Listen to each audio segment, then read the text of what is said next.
Hi hello welcome back to my channel Indhu lifestyle. So ரொம்ப நாள் ஆச்சுங்க இந்த மாதிரி சொல்லி ஆனால் இனிமேல் நம்ம தொடர்ந்து வீடியோ போடலாம்னு நினைக்கிறேனே தவிர போடவே முடியல. ஸோ என்ன வீடியோனா இன்னைக்கு வீடை க்ளீன் பண்ண போகிறேன். ஆல்ரெடி க்ளீனாக தான் இருக்குது, இருந்தாலும் பெருக்கு தொடையின்னு சொல்லிட்டே இருப்பாங்க. என்ன வாழ்க்கடா எப்படி இருந்தால் தெரியுமா ஒரு காலத்தில். சரி, அதை அப்புறம் பேசிக்கலாம் அதை பற்றி. ஸோ இன்றைக்கி என்ன வேலை இருக்குன்னா, வீடு துடைக்கணும், கேஸ் கழுவணும், பூஜை பொருள்லாம் கழுவணும். ஏன்னா நாளைக்கு என் பையனுக்கு பூஜை வீட்டில் போடுறோம்ல. ஸோ அதுக்காக டீப் க்ளீனிங். ஸோ ஆல்ரெடி டெரஸ்லாம் க்ளீன் பண்ணிட்டோம். இன்னும் கொஞ்சம் வேலை இருக்குது. நாளைக்கு வேறு வேலைங்க நிறைய இருக்கும். ஸோ அதனால் இந்த வேலையை நம்ம பண்ண முடியாதுன்றதால இன்றைக்கி வீட்டை டீப் க்ளீனாக பண்ண போகிறேன். ஸோ வாங்க என்னெல்லாம் பண்ணுறன்றதை பார்க்கலாம். அண்ட் மறக்காமல் சேனலை சப்ஸ்கிரைப் பண்ணிட்டு பாருங்க. ஸோ இப்போ பார்த்தீங்கன்னா கேஸில் ரொம்ப அழுக்காக இருந்ததா ஃபஸ்ட்டு. ஸோ கேஸை கழுவிட்டால் நம்ம பெரிய வேலை முடிஞ்சிடும் அப்படின்னு சொல்லிட்டு ஃபஸ்ட்டு கேஸை கழுவிட்டேன்.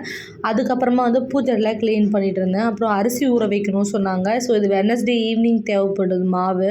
ஸோ நம்ம டியூஸ்டே மார்னிங்கே நாங்கள் கிளைமேட் வெதர் ரொம்ப இதுவாக இருக்கிறதுனால நாங்கள் ஊற வச்சிட்டோம். ஒரு 15 கிலோ அரிசி போல் ஊற வச்சேன். 15 கிலோ அரிசியில் 5 கிலோ பச்சரிசி, 5 கிலோ புழுங்கல் அரிசி, 5 கிலோ இட்லி அரிசி. ஸோ அந்த குவான்டிட்டியில். ஸோ இந்த 15 கிலோ அரிசிக்கு 3 கிலோ உளுத்தம்பருப்பு அண்ட் கொஞ்சமாக வெந்தயம் போட்டு ஊற வச்சிட்டோம். ஸோ நைட்டுக்காக அது அரைக்கவும் கொடுத்துட்டோம். ஸோ இந்த மாவு பார்த்திங்கன்னா ஒரு 6 கேஜி கிட்ட பிசைய சொல்லியிருந்தாங்க. ஸோ நான் இது ஒரு 4 o'clock அப்போது எழுந்து பிசைஞ்சேன் வெட்னஸ்டே மார்னிங்கு. என்னால் பிசையவே முடியல, அவ்வளோ தூக்கம், டயர்டு, ஃபுல் வேலை, ஹெவி வேலை. அன்றைக்கி ஃபுல்லாக வேலை பண்ணிகிட்டே இருந்தேன். அதுக்கப்புறம் இந்த மாவு பிசைஞ்சிட்டு ரொம்ப கஷ்டப்பட்டு பிசைஞ்சேன். ஃபஸ்ட்டு 3 கேஜி பிசைஞ்சேன், அதுக்கப்புறம் 1 கேஜி, அதுக்கப்புறமா 2 கேஜியாக டிவைடட் பண்ணி பிசைஞ்சேங்க. ஒரே டைமில் எல்லாத்தையும் பிசைய முடியாதுன்னு சொல்லிட்டு.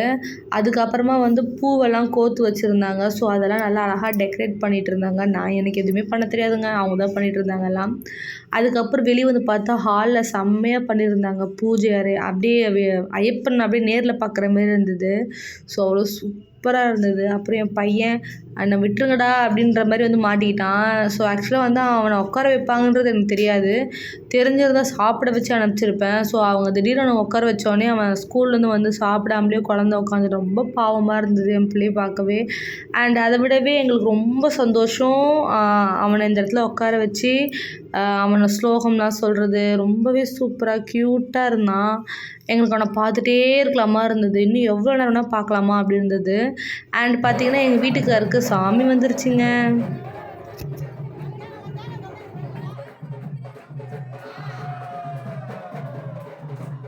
மட்டும் எங்கள் ஹஸ்பண்டுக்கு அருள் வரும் அப்படின்றது சொல்லியிருந்தாங்க. அவர் 48 நாள்லேயுமே 40 நாள் கிட்ட பூஜைக்கே தான் போகுவார் ஈவினிங்கில், கன்னி பூஜை அந்த மாதிரி. ஸோ அதனால் நிறைய பேர் சொன்னாங்க இந்த மாதிரி லாஸ்ட்டாக கருப்பு சாமி வருது அப்படின்னு சொல்லியிருந்தாங்க. ஸோ நான் அதை 3rd டைம் பார்க்குறேன்னு நினைக்கிறேன்.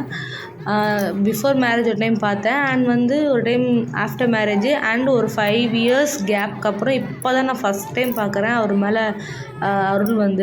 ஸோ பிடிக்கவே முடியல. 4-5 பேர்கிட்ட பிடிச்சாங்க. என்னோடய பிரதர் நல்லா விட்டுருங்கடா என்னென்ன அப்படின்னு ஓடியே போயிட்டான், என்னால் பிடிக்க முடியல அப்படின்ட்டு. அதுக்கப்புறம் இந்த கருப்பசாமி போனதுக்கப்புறமா ஒரு ஃபியூ மினிட்ஸ் நின்று பேசிகிட்டே இருந்தாங்க.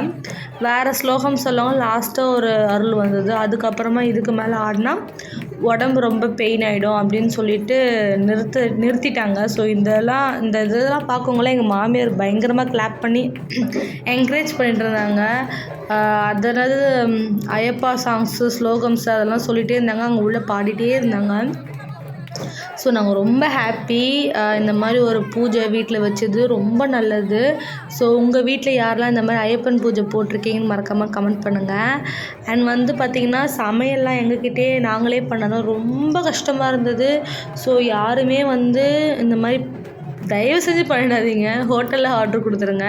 ஆக்சுவலாக எங்கள் வீட்டில் எந்த ஒரு ஃபங்க்ஷன் வந்தாலுமே, என்னோடய மேரேஜுக்கும் சரி, என்னோடய பையனோட ஃபர்ஸ்ட் பர்த்டேக்கும் சரி, இப்போ செலிப்ரேட் பண்ணுற இந்த ஐயப்பனோட பூஜையிலையுமே சொல்கிறேன், ஹெவி ரெயின் தான். அது கொஞ்சம்லாம் கிடையாது. எங்களை பார்த்தா மட்டும் எங்கே இருந்தால் அந்த மழை கொட்டுன்னு தெரில, அப்படி மழை பிச்சு பெடலை கிளப்பிடுச்சு. ஸோ இதெல்லாம் கூஸ் பம்ப்ஸுங்க. இந்த லாஸ்ட்டு கிளிப்ஸ்லாம் அந்த கிளிப்ஸ்லாம் அதில் ஆட் பண்ணல. பட் ஆனால் அந்த ஐயப்பனோட ஒவ்வொரு கற்பூரமும் அழகாக எரிஞ்சுது. So see the next video. Tata.